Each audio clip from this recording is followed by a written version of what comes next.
ಈಗ ನಾವು ಸೋನಾ ಮಾರ್ಗದಲ್ಲಿದ್ದೀವಿ. ಇದರಿಂದ ಶ್ರೀನಗರದಿಂದ 70 ಕಿಲೋಮೀಟರ್ ದೂರ. ಬರ್ಫ ಬೀಳ್ತಕ್ಕಂಥ ಸೀಸನ್ನು. ಆದ್ದರಿಂದ ಇಲ್ಲಿ ನೋಡಿದರೆ ಒಳ್ಳೆ ಸ್ವಿಟ್ಜರ್ಲೆಂಡಲ್ಲಿ ನೋಡಿದಾಗುತ್ತೆ. ಎಲ್ಲಿ ನೋಡಿದರೂ ಕೂಡ ಭೂಮಿ ತಬ್ಬಿದ್ ಮೋಡಿದ್ದಂಗೆ, ಬೆಳ್ಳಿ ಬೆಳೆದಿದ್ರು ಓಡಿದ್ದಂಗೆ, ಮಡಿಕೇರಿ ಮೇಲ್ ಮಂಜು ಅನ್ನೋ ಹಾಗೆ ಸೋನಾ ಮಾರ್ಗದಲ್ಲಿ ಮಂಜು. ಇಲ್ಲಿ ಈ ಥರ ಗ್ಲೇಸಿಯರ್ಸ್, ಇವರು ಇಲ್ಲಿನ ಜನ ನಮ್ಮನ್ನು ಈ ಥರ ಗಾಡಿಯಲ್ಲಿ ಕೂರಿಸ್ಕೊಂಡು ಎಳ್ಕೊಂಬರ್ತಾರೆ. ಮಧ್ಯ ಮಧ್ಯ ಬಾತ್ ಬದಲಾಯಿಸ್ತಾರೆ. ಆದ್ದರಿಂದ ಅವ್ರ ಹತ್ರ ಮೊದಲೇ ಮಾತಾಡ್ಕೊಳ್ಬೇಕು. ನೋಡಿ, ಆ ಕಡೆ ಎಲ್ಲ ಸಿಡಾರ್ ಟ್ರೀಸ್ಗಳಿರ್ತಕ್ಕಂಥ ಹಿಮಾಲಯದ ಶಿಖರಗಳು.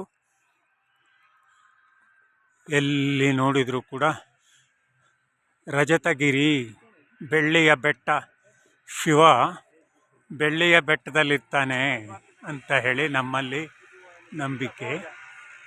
ದೇವರು ಇನ್ನೆಲ್ಲೂ ಇಲ್ಲ, ಇಂಥ ಕಡೆಯಲ್ಲೇ ಇದ್ದಾನೆ ಅಂತ ಅನ್ನಿಸ್ತದೆ. ಬಹಳ ಮನೋಹರವಾದಂಥ ದೃಶ್ಯ. ಆದರೆ ಬಹಳ ಬೆಚ್ಚಗಿನ ಬಟ್ಟೆಗಳನ್ನು ಹಾಕ್ಕೊಂಬರ್ಬೇಕು ಮತ್ತು ಶೂಗಳು ಈ ರೀತಿ ಶೂಗಳು ಇರಬೇಕು.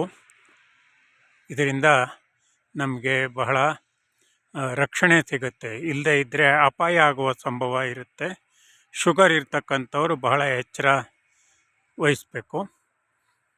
ನೋಡಿ, ಈ ಪ್ರವಾಸಿಗರಿಂದಲೇ ಕಾಶ್ಮೀರದ ಜೀವನ ನಡೀತಕ್ಕಂಥದ್ದು.